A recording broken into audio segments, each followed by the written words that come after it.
ہمارے جو یہ امام نسائی ہے نا، نسائی شریف جن کے سیاستہ، تو مسلمان مجاہدین جب ان کے گاؤں پہنچے نا تو وہاں سارے مرد بھاگ گئے تھے، ایک مرد بھی نہیں رہا، عورتیں ہی عورتیں تھیں۔ جب مسلمان مجاہدین کو پتہ چلا کہ یہاں تو عورتیں ہی عورتیں ہیں تو انہوں نے یہ نہیں کہا یہ تو غیروں کی عورتیں ہیں، لوٹ مار کرو، قتل و غارت کرو، انہوں نے کہا کہ نہیں، عورتوں سے ہمیں لڑنے کی کوئی ضرورت نہیں ہے۔ وہ اس گاؤں کو چھوڑ کر واپس آ گئے، کہا کہ یہاں تو عورتیں ہی عورتیں ہیں اور تم کیا کر رہے ہو؟ یہ ہے مسلمانوں کا کردار۔ اور جب حاتم طائی کی بیٹی ننگے سر حضور کے سامنے آئی تو پھر رسول اللہ نے ان سے قید ہو کر آئی اور فرمایا کیا چاہتی ہو؟ کہا جی میں نے آپ یہاں نہیں رہنا، مجھے میرے بھائی عدی بن حاتم شام دوڑ گیا ہے، آپ مجھے سواری دیں اور راستے کا خرچہ دیں، زیادہ راہ دیں تو مجھے آپ آزاد کر دیں۔ حضور نے فرمایا یہ بھائی ان کو سواری بھی دے دو، ان کو کپڑے بھی دے دو، ان کو زیادہ راہ بھی دے دو اور ان کو بحفاظت شام روانہ کر دو۔ جب وہ شام پہنچی نا، عدی بن حاتم، حاتم طائی کے بیٹا، ان کا بھائی نے کہا تھا میں نے حضور کا کلمہ نہیں پڑھنا، جو مرضی ہو جائے۔ جب وہ بہن بھائی کے پاس پہنچی تو پہنچنے کے بعد اس نے پوچھا تو کہاں سے آ رہی ہے؟ انہوں نے کہا میں تو رسول اللہ کے دربار سے آ رہی ہوں۔ انہوں نے کہا پھر کیا ہوا؟ انہوں نے کہا میں تو قید ہو گئی تھی۔ انہوں نے کہا پھر تجھے قتل نہیں؟ انہوں نے کہا قتل کی بات کرتا ہے تو قتل کی بات ہے؟ انہوں نے کہا تو نے کیسا ان کو پایا؟ انہوں نے کہا بھائی جان ایتھے سمجھ آنے والی گل نہیں۔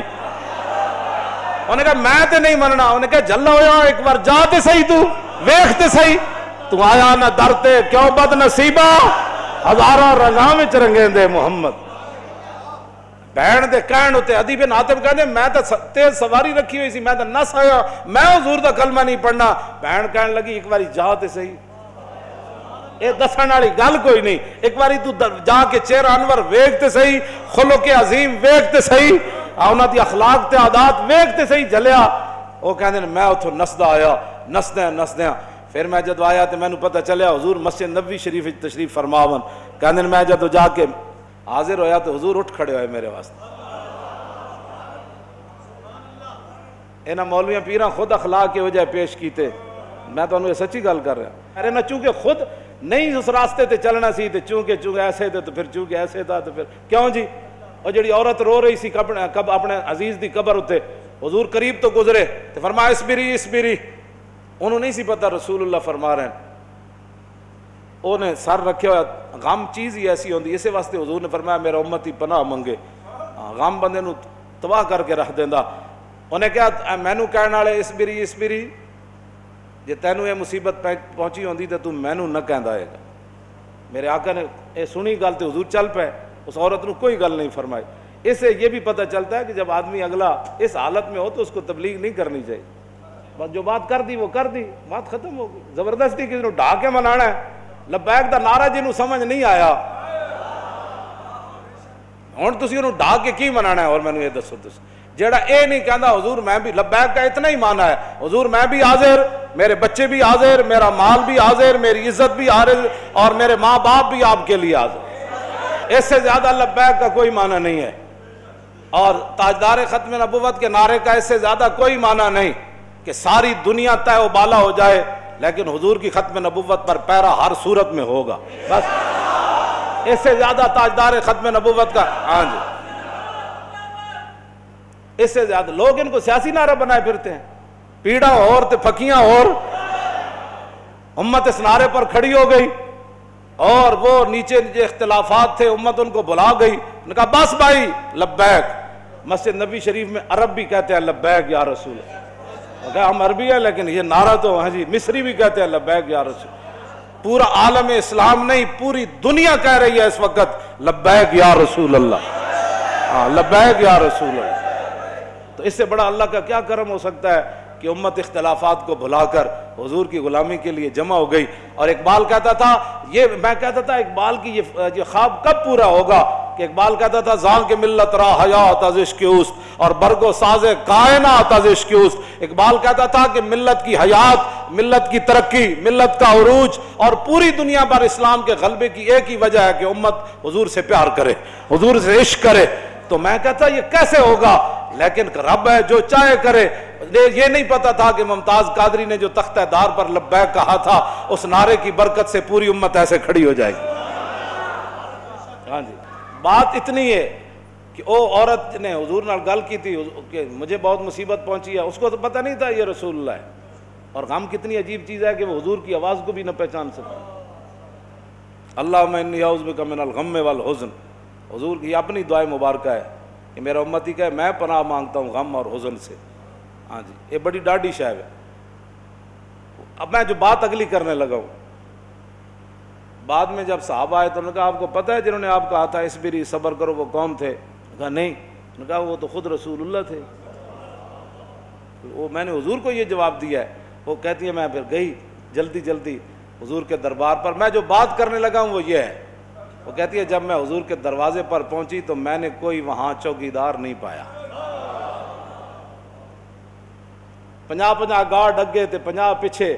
اس حضرت صاحب نہ سلام کون لوے گا؟ جتیاں پوان والے اور جبے پوان والے اور تے میک اپ کرن والے اور. میں تو نہیں پڑھیا نہیں جو اس وقت حسنہ چلیا. اسے واسطے تو ایک باری جڑا حضرت عدی بن حاتم آئے نا تے جدو رسول اللہ نال ملاقات ہوئی حضور اٹھ کھڑے ہوئے تے عدی بن حاتم کہندے نے میرے دل نے گواہی دیتی ہے اللہ دے رسول. کیوں جی؟ فرماندے نے پھر حضور نے میرا ہاتھ پکڑیا تے حضور اپنے در اقدس دی طرف گھر دی طرف چل پے. کہندے راستے چ ایک بڈھی مائی مل گئی. عورتاں نوں ویسی گلاں نہیں مکدیاں تے مائی بھی ہوے تے پھر بڈھی بھی ہوے. کہندے انہوں نے اتنی لمبی گفتگو حضور نال کیتی تے حضور دے چہرے انور تے بھی ناگواری دے آثار ظاہر نہیں ہوئے کہ میرے نال مہمان ہے تو بس بھی کر. کہندے نے میں کھڑ کھڑ کے تھک گیا، لیکن رسول اللہ نے ایک باری بھی اس مائی نو نہیں فرمایا کہ مائی بس کر اور کام کو تھوڑے. کہندے انہوں نے اپنی پوری گفتگو مکمل کی تھی تو پھر حضور چلے نہ جدوں. کہندے دوسری باری میرے دل نے گواہی دیتی حضور اللہ دے رسول. تو کہندے جدو رسول اللہ گھر تشریف لے آئے تو حضور دا ایک مبارک تلائی سی جہدے تے حضور آرام فرماندے سن. کہندے نے اودے وچ کھجور دی چھال بھری ہوئی سی، کھجور دے پتے بھرے ہوئے سن. اس تے او بدن مبارک سوندے سن جنہاں دے بارے حضرت انس کہندے نے میں 10 سال خدمت کیتی. حضور نہ سلام لیا، ہزاراں واری لیا، حضور دے مبارک ہتھاں نوں بوسہ دیتا، چومیا. ما مسست خزن ولا حریرن ولا شیئن قط الین من کف رسول اللہ. نہ میں کوئی ریشم نو ہاتھ لایا، نہ کائنات دا کوئی اور نرم کپڑا ہو جائے میرے ہاتھ وچ آیا کہ حضور دے مبارک ہاتھ تو نرم ہاتھ ہوے. کیوں جی؟ حضور اس تلائی تے سوندے سن جہدے وچ روئی نہیں سی، کھجور دی چھال بھری ہوئی سی. نہ انہاں کدی چھال ہوتے سونے، نہ انہاں کدی بدر جانا، نہ انہاں کدی جناب تلوار پکڑ کے خندق وچ پہرے دینے. انہیں تو کہنا ہو یہ لبیک والے کیا کر رہے ہیں؟ اسلام تو امن کا درس دیتا ہے. میں کہا دسو نا خندق وچ کتنے بندے آئے؟ کیوں جی؟ خندق وچ کتنے بندے آئے؟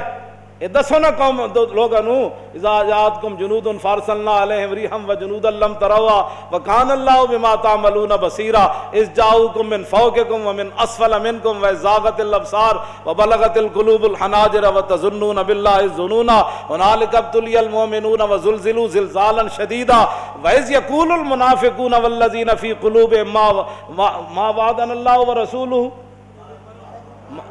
فی قلوب مرض ما وعدنا اللہ ورسولہ الا غرورا.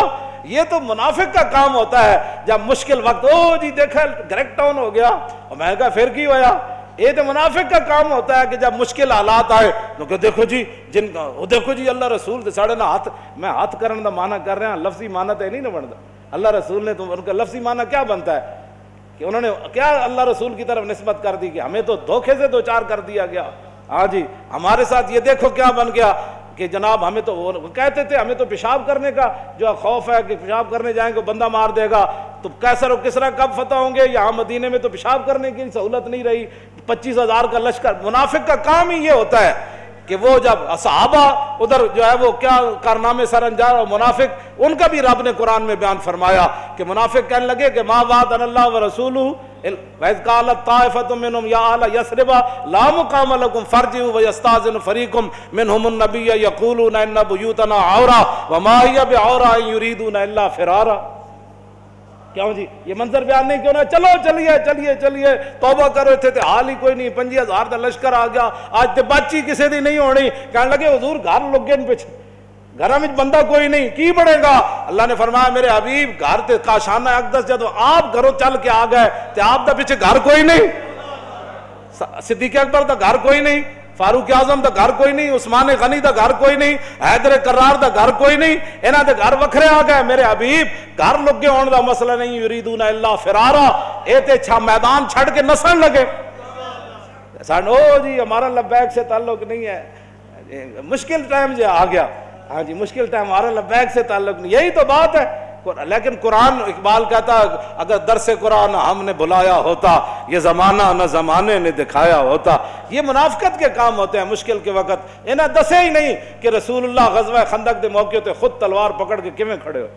جب 50,000 دا لشکر خندق دے کنارے آ گیا, عمر بن عبد بود گھوڑا چناب چھال مرائی تے ادھر آ گیا, تے 50,000 دا لشکر اتنے آ گیا تے سارے چاندے سن کے گھوڑے سمیت ادھر آ جان.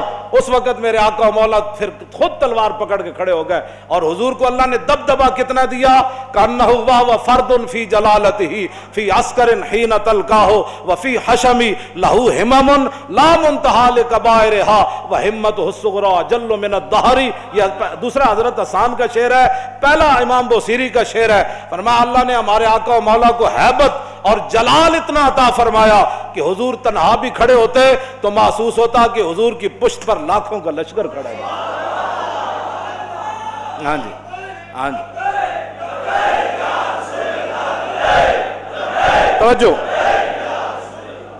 حضور خود تلوار پکڑے. کیوں جی, علیکم بسنتی ہے نہیں, یہ نہیں سنت کہ جب دین پر مشکل وقت آ جائے تو رسول اللہ خود تلوار پکڑ کر کھڑے ہو گئے.